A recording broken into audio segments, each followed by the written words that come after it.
आपण सगळ्यात महत्वाचं सविनय कायदेभंगाला सुरुवात केली. थोडं मागे सरका. सविनय कायदेभंगाला त्या ठिकाणी आपण सुरुवात केली होती आणि सविनय कायदेभंगाची पहिली चळवळ दांडी यात्रा, त्याच्या आधी भारताचे भारत मंत्री 1928 ला बर्कनहेड आले होते आणि त्यांनी सांगितलं तुमची स्वतःची एखादी घटना असावी, त्यासाठी तुम्ही त्या ठिकाणी प्रयत्न करा. काल मी बोललो त्याच्या पुढे बोलतोय त्या ठिकाणी मी स्वतःची घटनेसाठी त्या ठिकाणी प्रयत्न करा. आणि मोतीलाल नेहरूंनी ती जबाबदारी स्वीकारली आणि 1928 मध्ये नेहरू रिपोर्ट त्या ठिकाणी तयार केला. पण नेहरू रिपोर्टला त्या ठिकाणी कागदाची टोपली दाखवण्यात आली आणि 1928 मध्ये त्या ठिकाणी कोलकाता या ठिकाणी अधिवेशन भरलं होतं. म्हणजे त्या अधिवेशनाचे अध्यक्ष मोतीलाल नेहरू होते. 43वा अधिवेशन आणि तिथं वसाहतीचं स्वराज्य मागितलं होतं. त्याच 1928 मध्ये हिंदुस्थानामध्ये सायमन लोक आले होते आणि सायमन मध्ये 7 सदस्य होते. सायमन गो बॅकचा त्या ठिकाणी नारा दिला, लक्षात ठेवा. आणि त्या ठिकाणी जेम्स स्टॉक शब्द वापरला. जेम्स स्टॉक नावाच्या व्यक्तीने त्या ठिकाणी कराची आणि लाहोर प्रांतामध्ये त्या ठिकाणी सविनय कायदेभंगाच्या विरोधात जे आंदोलन करीत त्यांच्या विरोधात त्या ठिकाणी मोहीम राबवली आणि तिथे लाला लजपत रायांचा हृदयविकाराने त्या ठिकाणी 16 ऑक्टोबर 1928 मध्ये मृत्यू झाला. ते जेम्स स्टॉकचा नंतर काय झालं, सुखदेव भगतसिंग गुटके शब्दोत्तानी ते नंतर सांगणच. आणि त्यानंतर बारडोली सत्याग्रह जो 12 फेब्रुवारी 1928 मध्ये बारडोली गुजरात बटर सिटी ज्याला आपण म्हणतो, जिथं सरदार वल्लभभाई पटेलांना सरदार पदवीने त्या ठिकाणी सन्मानित केलं होतं. आणि 26 डिसेंबर 1930 ते 26 डिसेंबर 1929 ते 31 डिसेंबर 1929 या काळामध्ये जे राष्ट्रीय काँग्रेसचं 44वा अधिवेशन त्या ठिकाणी लाहोरला पार पडलं होतं. अध्यक्ष पंडित जवाहरलाल नेहरू.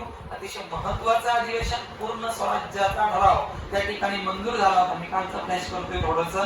पूर्ण स्वराज्याचा ठराव 44वा अधिवेशन होतं लाहोरला पंडित जवाहरलाल नेहरू त्या ठिकाणी. आणि 31 डिसेंबरला रावी नदीच्या किनारी त्या ठिकाणी सगळ्यात महत्वाचं चरखा असलेला भारताचा तिरंगा फडकवण्यात आला. आणि त्याच वेळेस त्या ठिकाणी 1931 ला कराची या ठिकाणी अधिवेशन भरलं होतं. खूप महत्वाचं अधिवेशन कराची 1931 अधिवेशनाचे अध्यक्ष सरदार वल्लभभाई पटेल. काय महत्वाचं शिंदे, मूलभूत हक्काचा ठराव. मूलभूत हक्काचा ठराव, मूलभूत हक्क सध्या भारताच्या राज्यघटनेमध्ये कलम क्रमांक त्या ठिकाणी 12 ते 35 भाग क्रमांक 3 मध्ये जे मूलभूत हक्क आहे 6, त्या मूलभूत हक्काचं संरक्षण सर्वोच्च न्यायालय करतं. लक्षात ठेवा, भाग क्रमांक 3 कलम क्रमांक 12 ते 35 समानतेचा हक्क, स्वातंत्र्याचा हक्क, धार्मिक स्वातंत्र्याचा हक्क, शैक्षणिक हक्क, सांस्कृतिक हक्क जे हक्क आहे ते त्यांना डॉक्टर बाबासाहेब आंबेडकरांनी कलम क्रमांक 32 ला भारतीय राज्यघटनेचा आत्मा मांडले. ते महत्वाचं राज्यघटनेमध्ये बोलताना मी नक्की बोलेल. सगळ्यात महत्वाचं 1931 कराची अधिवेशन, अध्यक्ष सरदार वल्लभभाई पटेल. अध्यक्ष सरदार वल्लभभाई पटेल. सगळ्यात आयएमपी प्रश्नावर बोलतोय मी. सरदार वल्लभभाई पटेल. मूलभूत हक्काचा ठराव मंजूर झालाय आणि त्याच अधिवेशनामध्ये 1931 ला ठरलं की 26 जानेवारी हा प्रजासत्ताक दिवस पाळायचा, स्वातंत्र्य दिन पाळायचा. आणि म्हणून स्वातंत्र्याच्या आधी 26 जानेवारी 1930 पासून भारत स्वातंत्र्य दिन म्हणून त्या ठिकाणी पाळत होता. स्वातंत्र्य दिन 26 जानेवारी 1930 आणि 1929 च्या लाहोर अधिवेशनाचे अध्यक्ष पंडित जवाहरलाल नेहरू. 44वा अधिवेशन होतं. 44वे अधिवेशन होतं. लक्षात ठेवा, लाहोर इथं पूर्ण स्वराज्याचा ठराव मंजूर झालाय. पूर्ण स्वराज्याचा ठराव. आणि अध्यक्ष होते भारताचे पहिले पंतप्रधान पंडित जवाहरलाल नेहरू. जे ग्रामीण भागातलं पहिलं अधिवेशन 1936 ला फैजपूरला पार पडलं होतं, त्याचे पण त्या ठिकाणी अध्यक्ष होते. त्याच्या आधी 43वा अधिवेशन त्या ठिकाणी पार पडलं होतं कोलकात्याला. अध्यक्ष पंडित नेहरू होते. वसाहतीचं स्वराज्य त्या ठिकाणी सांगितलं होतं. आणि सगळ्यांनाच माहिती आहे की सप्टेंबर 1927 ला इंग्लंडमध्ये सायमन कमिशन गठीत झालं आणि भारतामध्ये मुंबईमध्ये 3 फेब्रुवारी 1928 ला सर्वप्रथम मुंबईमध्ये आलं. एकही भारतीय सदस्य नव्हता. म्हणून त्या ठिकाणी सायमनच्या विरोधात मोठ्या प्रमाणात निदर्शनं झाली. त्याच काळामध्ये 1928 मध्ये लाहोर प्रांतामध्ये म्हणजे त्यावेळेस हिंदुस्थान होतं, तिथं सुद्धा त्या ठिकाणी निदर्शन सायमनच्या विरोधात झाली आणि त्याच्यामध्ये सगळ्यात महत्वाचं लाला लजपत राय या व्यक्तीवर जेम्स स्टॉक नावाच्या ब्रिटिश अधिकाऱ्याने त्या ठिकाणी हल्ला केला आणि लाला लजपत रायांचा मृत्यू ऑक्टोबर 1928 ला झाला. हे लाला लजपत राय लाल बाल पैकी लाल म्हणजे त्या ठिकाणी तुमचं लाला लजपत राय बाळ म्हणजे बाळ गंगाधर टिळक आणि पाल म्हणजे बिपिनचंद्र पाल. ज्या बिपिनचंद्र पालांचं न्यू इंडिया नावाचं वृत्तपत्र खूप प्रसिद्ध आहे. आजच मी भारताची क्रांतिकारी चळवळ सांगणारे काकोडी कट, मिरज कट, चिरगाव कट, भगतसिंग गुटकेश्वर, भगतसिंग राजगुरू तुमच्या इथं ज्यांचा जन्म 24 ऑगस्ट 1908 ला पुण्यातल्या जुन्नर खेडमध्ये त्या ठिकाणी झालाय. ते सगळे क्रांतिकारकांची आज माहिती तुम्हाला मी सांगणार आहे. ऑक्टोबर 1928 ला लाला लजपत रायांचा मृत्यू झाला. सायमनचं मोठ्या प्रमाणामध्ये त्या ठिकाणी निदर्शनं झाली, पण तरी पण 27 मे 1930 सायमन कमिशनने आपला अहवाल हिंदुस्थानापुढे सादर केला. सायमन कमिशनने आपला अहवाल हिंदुस्थानी जनतेसमोर सादर केला, पण तो नाकारण्यात आला आणि महात्मा गांधी म्हणले आता आपल्याला काहीतरी चळवळ करणं गरजेचं आहे. म्हणून तारीख 14 फेब्रुवारी 1930 सविनय कायदेभंग. त्याच काळात सायमन कमिशनच्या दरम्यान बारडोली नावाचा सत्याग्रह गुजरात राज्यामध्ये झाला. तारीख होती 12 फेब्रुवारी 1928. तारीख होती 12 फेब्रुवारी 1928 ला. इथं गुजरात राज्यामध्ये शेतकऱ्यांवर मोठ्या प्रमाणामध्ये त्या ठिकाणी शेतसारा अवलंबला जायचा. महात्मा गांधींनी सरदार वल्लभभाई पटेलांना तिथं पाठवलं. सरदार वल्लभभाई पटेलांनी तिथं तो सत्याग्रह तिथलं आंदोलन यशस्वी करून दाखवलं. म्हणून बारडोलीच्या जनतेने सरदार वल्लभभाई पटेलांना सरदार नावाची पदवी दिली. वा, सरदार नावाची पदवी कोणत्या जनतेने दिली? बारडोलीच्या जनतेने दिली. त्याच गुजरात राज्यामध्ये खेडा सत्याग्रह, गिरणी कामगारांचं आंदोलन हे महात्मा गांधींनी 1918 ला केलं होतं, कारण मी बोललो होतो त्याच्यावर. असो, चला, सायमन कमिशन, सायमन कायदेभंग, सविनय कायदेभंग 1930 14 एप्रिल काल सांगितली होती पूजा तारीख. 6 एप्रिल 1920 असहकार चळवळ तारखा बघा. 6 एप्रिल 1920 10 वर्षानंतर 14 फेब्रुवारी 1930 ला सविनय कायदेभंगाची पहिली चळवळ. महात्मा गांधींनी इंग्रजांसमोर मागण्या मांडल्या. काय तर 50% शेतसारा माफ करायचा, 100% दारूबंदी करायची आणि जे तुरुंगामध्ये आमचे हिंदू लोक त्या ठिकाणी टाकलेले क्रांतिकारक किंवा त्या ठिकाणी ज्यांनी आंदोलन केली त्यांना त्या ठिकाणी बाहेर काढायचं आणि आम्हाला जबाबदार शासन पद्धती त्या ठिकाणी द्यायची. अशा मागण्या सविनय कायदेभंगाच्या अगोदर महात्मा गांधींनी इंग्रजांसमोर मांडल्या होत्या. इंग्रजांनी त्या गावठे नाकारल्या आणि सविनय कायदेभंगाची पहिली चळवळ त्या ठिकाणी चालू झाली आणि त्यासाठी जीवनावश्यक असणारा मीठ नावाचा घटक सविनय कायदेभंगाच्या चळवळीमध्ये आंदोलनासाठी महात्मा गांधींनी निवडला. आणि मग कालच बोललो होतो की मिठाचा सत्याग्रह खूप प्रसिद्ध आहे. मिठाचा सत्याग्रह आता जे आर्मीवाले त्यांना हिंदीतून करायचंय काय, सविनय कायदेभंग की चळवळ महात्मा गांधींनी कब शुरू की 1930 असे पर्याय असतात. लक्षात ठेवा, गांधी यात्रा कब शुरू की असे पर्याय असतात, प्रश्न असतात, त्याचे उत्तर द्यायचं. चला, मिठाचा सत्याग्रह म्हणजेच त्याला आपण दांडी यात्रा म्हणू.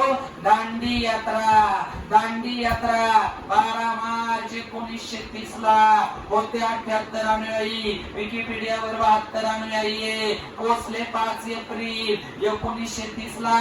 पण मोडला कधी मिठाचा कर तर 6 एप्रिल 1930 ला. त्या ठिकाणी निघाले होते साबरमतीवरून, पोचले दांडीला.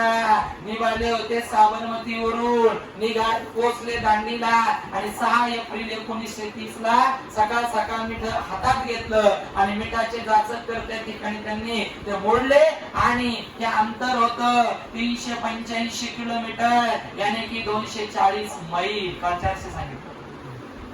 240 मैल, 1 मैल म्हणजे 1600 मीटर म्हणजे 1.6 किलोमीटर. पोलीस भरतीला आलेला प्रश्न. आणि मग या ठिकाणी साबरमती दांडी आणि 6 एप्रिल 1930 ला त्या ठिकाणी मिठाचा कर ज्याच्यावर जाचक कर इंग्रजांनी लागले होते ते मोडण्याचं काम केलं. त्याच काळामध्ये ज्या ज्या ठिकाणी समुद्र किनारे आहे अशा राज्यातल्या प्रत्येक ठिकाणी मिठाचा सत्याग्रह झाला. महाराष्ट्रामध्ये कोकण प्रांतामध्ये रत्नागिरी जिल्ह्यामध्ये शिराढोण या ठिकाणी सुद्धा त्या ठिकाणी मिठाचा सत्याग्रह झाला. ते सुद्धा मिठाचे सत्याग्रह त्या ठिकाणी प्रसिद्ध आहे. आणि नंतर त्या ठिकाणी सगळ्यात महत्वाचं आता इंग्रजांना वाटलं त्या हिंदू लोकांना राष्ट्रीय सभेला काहीतरी शांत करणं गरजेचं आहे. त्याच काळामध्ये 1931 मध्ये इंग्लंड मध्ये सत्तांतर झालं आणि मजूर पक्षाचं सरकार आलं आणि मजूर पक्षाचे त्या ठिकाणी रॅमसे मॅकडॉनाल्ड यांनी 16 ऑगस्ट 1932 ला जातीय निवाडा केला होता. ते ब्रिटनचे इंग्लंडचे त्या ठिकाणी पंतप्रधान झाले. मजूर पक्ष जसं नाही आपला भारतीय जनता पार्टी काँग्रेस तसं मजूर पक्ष त्या ठिकाणी इंग्रज सत्तेवर आलं. इंग्लंडच्या गादीवर पार्लमेंट मध्ये आलं आणि रॅमसे मॅकडॉनाल्ड ते त्यावेळेला त्या ठिकाणी इंग्लंडचे पंतप्रधान झाले आणि त्यांनी सांगितलं की जर तुम्हाला तुमच्या काही मागण्या मांडायच्या असतील तर तुम्हाला इंग्लंडला यावं लागेल. म्हणजेच मी बोलणार आहे गोलमेज परिषदा. महत्वाचे आहे पोलीस भरतीला मयुरी प्रश्न काय आलाय पहा. गोलमेज परिषदा कुठे झाल्या? गोलमेज परिषदा कुठे झाला हा प्रश्न आहे. इंग्लंडला गोलमेज परिषदा त्या ठिकाणी पार पडलेल्या आहेत आणि त्या ठिकाणी एकूण 3 गोलमेज परिषदा पार पडल्या. पहिली गोलमेज परिषद, त्यानंतर दुसरी गोलमेज परिषद आणि त्यानंतर तिसरी गोलमेज परिषद. पहिली गोलमेज परिषद त्या ठिकाणी पार पडलेली आहे. त्या ठिकाणी 10 नोव्हेंबर 1930 ते 19 जानेवारी 1930 मध्ये एकूण 89 सदस्य भारतामधून गेले होते. त्याच्यात डॉक्टर बाबासाहेब आंबेडकर, बी.एस. जयकर, रेड्डी ही सगळी मंडळी होती. पण 2 महिला होत्या ज्या एमपीसी ला कायम विचारल्या जातात. बेगम जहां अली.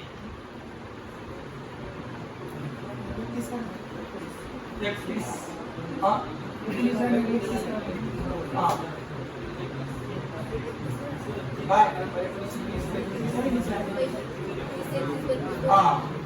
म्हणजे चालू झाली 1930 ला. बरं समजे 1931 ला बेगम जहां अली काय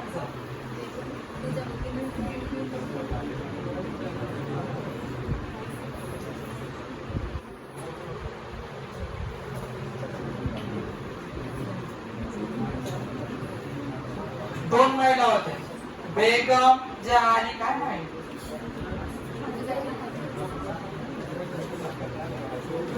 शौकत खान भाऊ ते 1900 तामिळनाडूच्या राष्ट्रीय काँग्रेसचे अध्यक्ष होते. ती वाचलं तरी नाही.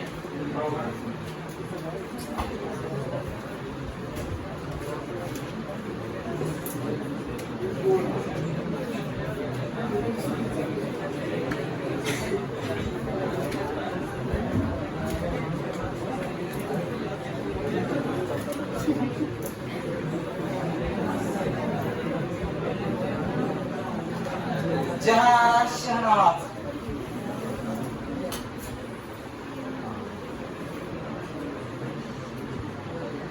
तीनही गोलमेज परिषदा होत्या. आणि त्या ठिकाणी दुसरी महिला त्या ठिकाणी होती. तिचं नाव त्या ठिकाणी आहे ते म्हणजे राधाबाई सुब्बरायन. मी याच्यावर का बोलायचं मी कधी बोलत नव्हतो पण मी एमपीसी ला प्रश्न पाहिलेला आहे म्हणून बोलतोय. लक्ष द्या. बरं तीनही गोलमेज परिषदा इंग्लंड मध्ये भरल्या.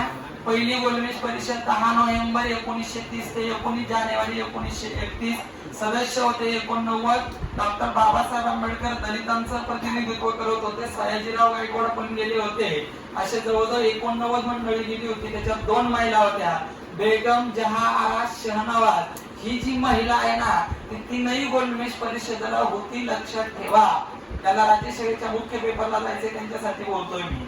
त्यानंतर पण राष्ट्रीय काँग्रेसच्या एकाही सदस्याने नीट ऐका राष्ट्रीय काँग्रेसच्या एकाही सदस्यांनी पहिल्या गोलमेज परिषदेमध्ये सहभाग नोंदवला नाही. शेवटी पहिल्या गोलमेज परिषदेला बोलायचं म्हणल्यावर 2 तास लागतील, त्याचा इतिहास पूर्वार्ध उत्तरार्ध सांगायला, पण आपल्याला एवढी गरज नाही.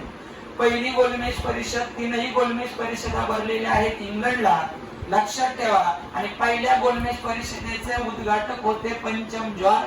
भारतामधून 89 सदस्य गेले होते. एकही राष्ट्रीय काँग्रेसचा सदस्य पहिल्या गोलमेज परिषदेला टायगर हजर नव्हता. एमपीसीला प्रश्नच आहे, पहिल्या गोलमेज परिषदेला खालीलपैकी कोण हजर नव्हतं? राष्ट्रीय काँग्रेस. त्याचं उत्तर राष्ट्रीय काँग्रेस हजर नव्हतं. असो चला, पण त्यांना राष्ट्रीय काँग्रेस असणं खूप गरजेचं होतं. म्हणून त्या ठिकाणी आयर्विन नावाचा एक व्यक्ती महात्मा गांधी संघ चर्चा करायला पाठवला आणि त्यांनी चर्चा केली. ती चर्चा म्हणजेच गांधी आयर्विन करार. कितीतरी वेळा पोलीस भरतीला प्रश्न आलाय. 5 मार्च 1931 5 मार्च 1931 गांधी आयर्विन करार झाला. कारण जर हिंदुस्थानातली परिस्थिती शांत करायची असेल, सविनय कायदेभंगाची तीव्र झालेली चळवळ जर शांत करायची असेल, तर महात्मा गांधींना इंग्लंडला नेणं गरजेचंच होतं. पहिल्या गोलमेज परिषदेला राष्ट्रीय काँग्रेस आलं नव्हतं, साहजिकच महात्मा गांधी गेले नव्हते. गरजेचे महात्मा गांधी होते. म्हणून आयर्विन नावाचा व्यक्ती हिंदुस्थानामध्ये पाठवला. 5 मार्च 1931 तारीख महत्वाची आहे. त्यांच्यामध्ये एक करार झाला महात्मा गांधी आणि आयर्विन, त्यालाच आपण गांधी आयर्विन करार या नावाने त्या ठिकाणी ओळखतो. महात्मा गांधींनी 3 प्रमुख मागण्या त्यांच्या समोर त्या ठिकाणी मांडल्या, ज्या एमपीसीला येऊन गेलेल्या आहेत. पहिली मागणी त्या ठिकाणी होती, मिठावरचा जाचक कर कमी करायचा, म्हणजे संपून टाकायचा. मिठावरचा कर संपविणे. प्रत्येक शेतकऱ्याला मीठ उत्पादित करण्याची मुभा देणे. आणि सगळ्यात महत्वाचं, जे अटक केलेले क्रांतिकारक होते त्यांची सुटका करणं, तुरुंगातील लोकांची, तुरुंगातील क्रांतिकारकांची सुटका करणे. या तिन्ही मागण्या आयर्विनने मान्य केल्या 29 मार्च 1930 ला आणि सगळ्यात 31 ला. आणि महात्मा गांधी दुसऱ्या गोलमेज परिषदेला गेले, जी दुसरी गोलमेज परिषद 7 सप्टेंबर 1931 ते त्या ठिकाणी 1 डिसेंबर 1931 या कालखंडामध्ये पार पडली. तिथं पण सयाजीराव गायकवाड, डॉक्टर बाबासाहेब आंबेडकर, जे.एस. केळकर, मुळशी नावाचे व्यक्तिमत्व सगळेच गेले होते. पण महिला 3 होत्या. पहिली महिला होती बेगम जहाआरा त्या ठिकाणी शहनवाज, आणि दुसरी महिला होती, तिचं नाव राधाबाई सुब्बारायण. आणि साहजिकच महात्मा गांधी गेले होते म्हणून सरोजिनी नायडू पण होत्या. सरोजिनी नायडू, महात्मा गांधी फक्त दुसऱ्याच गोलमेज परिषदेला हजर होते. महात्मा गांधी फक्त दुसऱ्याच गोलमेज परिषदेला हजर होते. आणि तिसरी स्त्री होती सरोजिनी नायडू. तारीख आहे 7 सप्टेंबर 1931 ते 1 डिसेंबर 1931. रॅमसे मॅकडॉनल्ड त्यावेळेस त्या ठिकाणी इंग्लंडचे पंतप्रधान होते. त्यांच्या अध्यक्षतेखाली त्या ठिकाणी 3ही गोलमेज परिषदा पार पडल्या. पण महात्मा गांधींचं तिथं म्हणणं कोणी ऐकूनच घेतलं नाही, समजूनच घेतलं नाही. आणि महात्मा गांधी तडक परत हिंदुस्थानामध्ये आले आणि सविनय कायदेभंगाची त्या ठिकाणी चळवळ सुरू त्या ठिकाणी केली. पुन्हा एकदा चळवळ सुरू केली आणि त्याच काळामध्ये हिंदुस्थानचं त्या ठिकाणी इंग्रजांनी ओळखलं. यांच्यात फूट पाडणं गरजेचं आहे. म्हणून लय महत्वाचा प्रश्न, जातीय निवाडा केला.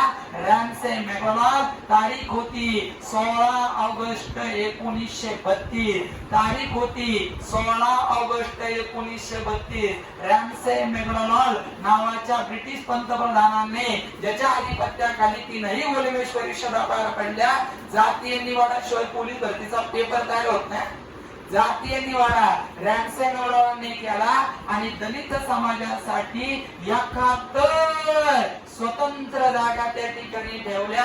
सविनय कायदेभंगाची चळवळ एवढी परत जोरात केली आणि इंग्रजांनी महात्मा गांधींना पकडलं आणि त्या ठिकाणी 1932 मध्ये महात्मा गांधींना येरवडा तुरुंगामध्ये त्या ठिकाणी टाकण्यात आलं आणि महात्मा गांधींनी तिथून एक वाक्य सांगितलं, मागितला काय मागितलं होतं? मागितली भाकरी मिळाला धोंडा. मागितली भाकरी व मिळाला धोंडा. हे दुसऱ्या गोलमेज परिषदेवर महात्मा गांधींनी केलेले वाक्य आहे आणि जातीय निवाड्यावर महात्मा गांधींनी केलेले वाक्य. लक्षात ठेवू नका, जातीय निवाडा 16 ऑगस्ट 1932. त्याच काळामध्ये मी मागाशी सांगितलं होतं, लय महत्वाचं अधिवेशन आहे. लय म्हणजे लय महत्वाचं अधिवेशन आहे. कराचे अधिवेशन याच्यात आपण कधी जातच नाही. पहिलं दुसरं तिसरं 1900, 1907, 1905, 1916, 17, 1990, 1924, 36 या 2-4 अधिवेशनाचा आपण अभ्यास करतो, बाकी अधिवेशनाचा करत नाही. आणि हे कराते अधिवेशन 1931 ला पार पडलं. भारतीय पोलीस सेवेचे जनक, भारताचे पोलादी पुरुष, भारतीय एकीकरणाचे जनक सरदार वल्लभभाई पटेल हे त्या अधिवेशनाचे त्या ठिकाणी अध्यक्ष होते. का महत्वाचं? कारण भारतामध्ये मूलभूत हक्काचा ठराव या ठिकाणी मंजूर झालेला आहे. कराचे अधिवेशन राज्यसेवेला प्रश्न आहे बाळाओ, मूलभूत हक्काचा ठराव कोणत्या अधिवेशनात पार पडला? त्याचं उत्तर करायचे.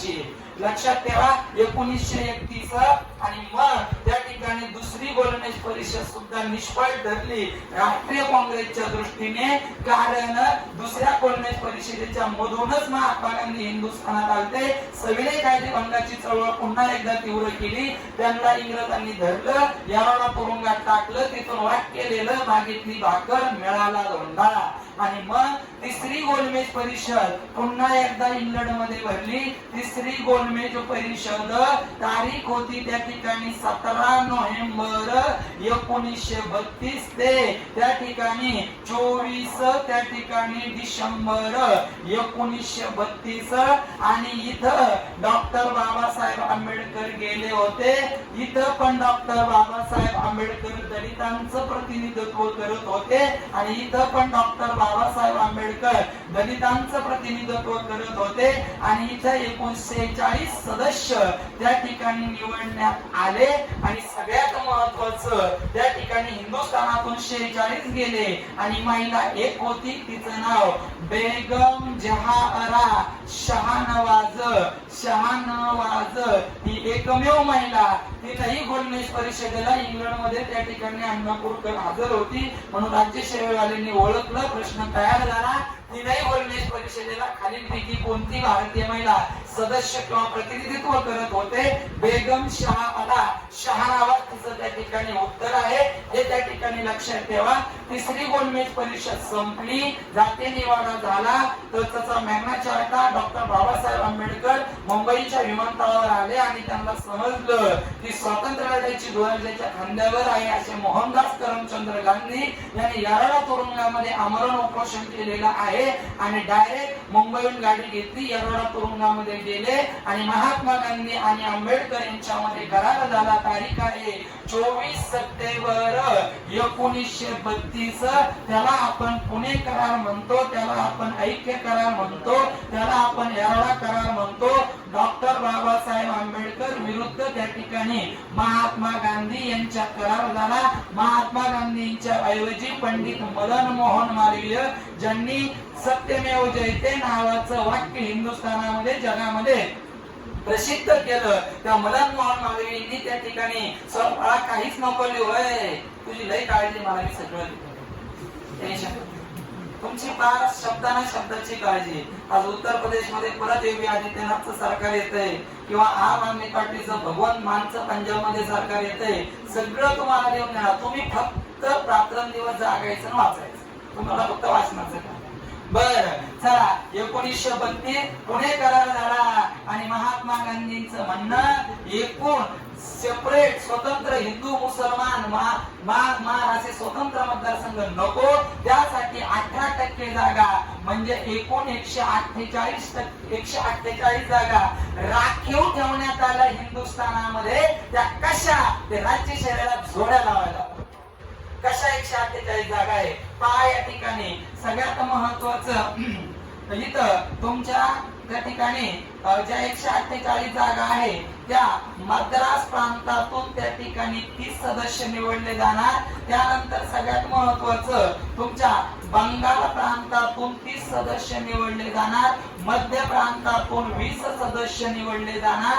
त्यानंतर संयुक्त प्रांतातून हे पण तुम्ही नाही करायची गरज नाही तुम्हाला 20 सदस्य निवडले जाणार. त्यानंतर सगळ्यात महत्वाचं तुमच्या ओडिसा आणि बिहार या प्रांतातून 18 सदस्य निवडले जाणार. त्यानंतर मुंबई आणि सिंध प्रांतातून 15 सदस्य निवडले जाणार. पंजाब प्रांतातून 8 सदस्य निवडले जाणार आणि आसाम प्रांतातून 7 सदस्य निवडले जाणार. असं महात्मा गांधींच्या आणि डॉक्टर बाबासाहेब आंबेडकर यांच्यामध्ये जो पुणे करार झाला होता, ऐक्य करार झाला होता, तिथं जातीय निवडानुसार दलित समाजाला स्वतंत्र याकरता मतदारसंघ दिले होते. ते मागणी त्या ठिकाणी त्यासाठी अमरोपोषण केलं आणि त्यांचा करार झाला आणि डॉक्टर बाबासाहेब आंबेडकरांनी मान्य केलं आम्हाला दलित समाजासाठी वेगवेगळ्या ठिकाणी 18% जागा आरक्षणानुसार द्याव्या. म्हणजे 148. मी परत एकदा बोलतोय, बंगाल प्रांतामधल्या 30, मद्रास प्रांतामधल्या 30, त्यानंतर तुमचं संयुक्त प्रांतांमधल्या 20, त्याच्यानंतर मध्य प्रांतामधल्या त्या ठिकाणी 20, त्यानंतर बिहार आणि ओडिसा प्रांतामधल्या 18, त्यानंतर मुंबई आणि सिंध प्रांतामधल्या 15, पंजाब प्रांतामधल्या 8 आणि आसाम प्रांतामधल्या 7. 1 2 3 4 5 6 7 8. याचाच अर्थ भारताला स्वातंत्र्य मिळण्याच्या आधी हिंदुस्थानामध्ये 8 प्रांत होते. लक्षात ठेवा. आणि मग बेरीज बघा 148 दाखवणार. 8 8 16 5 21 7 28 8 4 2 3 3 6 2 4 10 10 1 11 11 12 12 2 14. शिवाला प्रश्न आहे जोड्या लावा.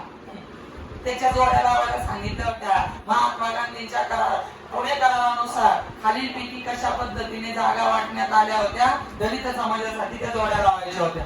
असो चला पुढे जायचंय आपल्याला. आणि अशा पद्धतीने त्या ठिकाणी मी जे फळ्यावर लिहिलेलं आहे ते अति महत्वाचं लिहिलंय, लयच महत्वाचं लिहिलंय.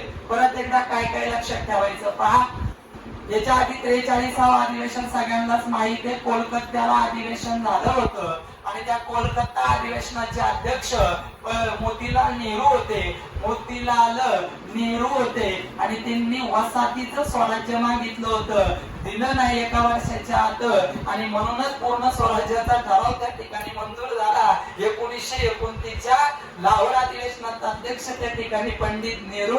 पूर्ण स्वराज्याचा ठराव लाहोर अधिवेशन, वसाहतीचं स्वराज्य कोलकाता अधिवेशन, मूलभूत हक्काचा ठराव त्या ठिकाणी तुमचं 1931चं सरदार वल्लभभाई पटेलांचं कराची अधिवेशन.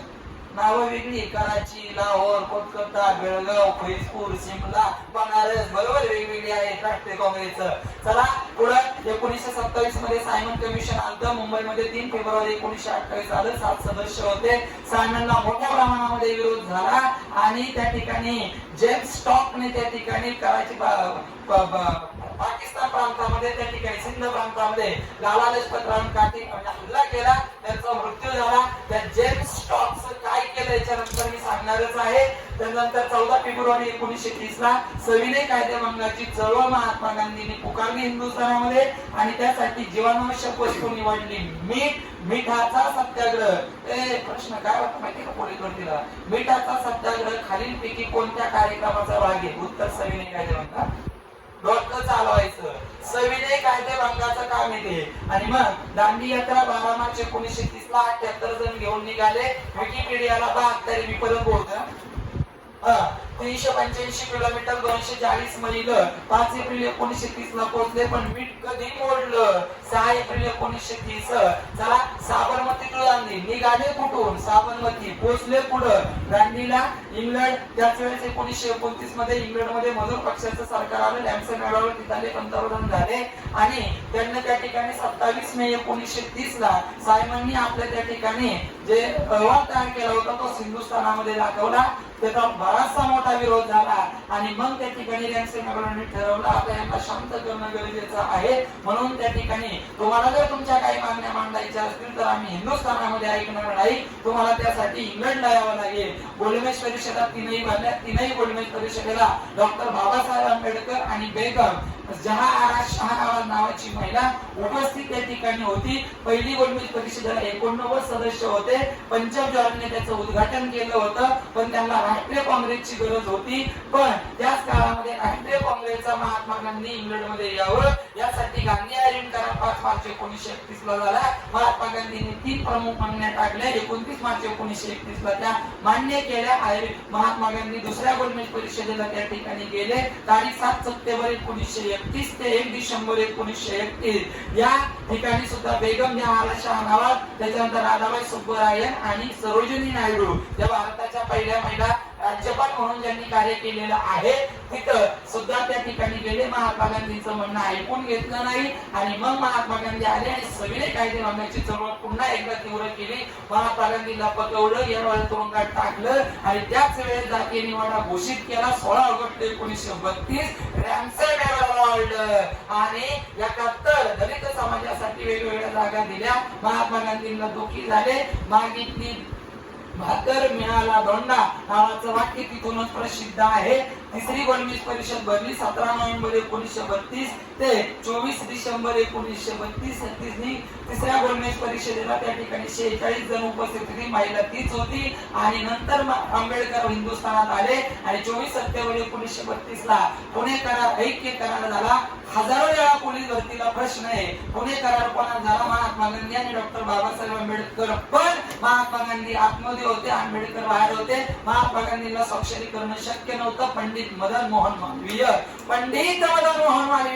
1909 अधिवेशन आठवलं का? रौप्य महोत्सव या अधिवेशन भरवलं होतं 25 1909. 23 होतं सुरत अधिवेशन राजबिहारी घोष आणि ते 1909 चे पंडित मदन मोहन मालवीय आणि त्यांनी स्वाक्षरी केली आणि डॉक्टर बाबासाहेब आंबेडकर 2 पावलं मागे आले. 11% जागा 148 जागा. मद्रास प्रांतामधून 30, त्या ठिकाणी बंगाल प्रांतामधून 30, संयुक्त प्रांतामधून 20, मध्य प्रांतामधून 20, त्याच्यानंतर तुमच्या ओरिसा आणि त्या ठिकाणी बिहार प्रांतामधून 18, मुंबई आणि सिंध प्रांतामधून 15, पंजाब प्रांतामधून 8 आणि आसाम प्रांतामधून 7 जागा निवडायचं ठरलं. आणि अशा पद्धतीने हिंदू मुसलमानात आणि हिंदू दलितांमध्ये होणारी फूट त्या ठिकाणी येरवडा करारामुळे ऐक्य करारामुळे टळली आणि नंतर परत एकदा त्या ठिकाणी महात्मा गांधींनी त्याच काळामध्ये हरिजन सेवक संघाची स्थापना केली. ज्या हरिजन सेवक संघाचं मुख्यालय एमपीसीला प्रश्न होता पुढं दिल्लीला आहे. दिल्लीला पुढे गेल्यानंतर मला बोलायचंय खूप महत्वाच्या पॉइंटवर आपण त्या ठिकाणी चर्चा केलेली आहे.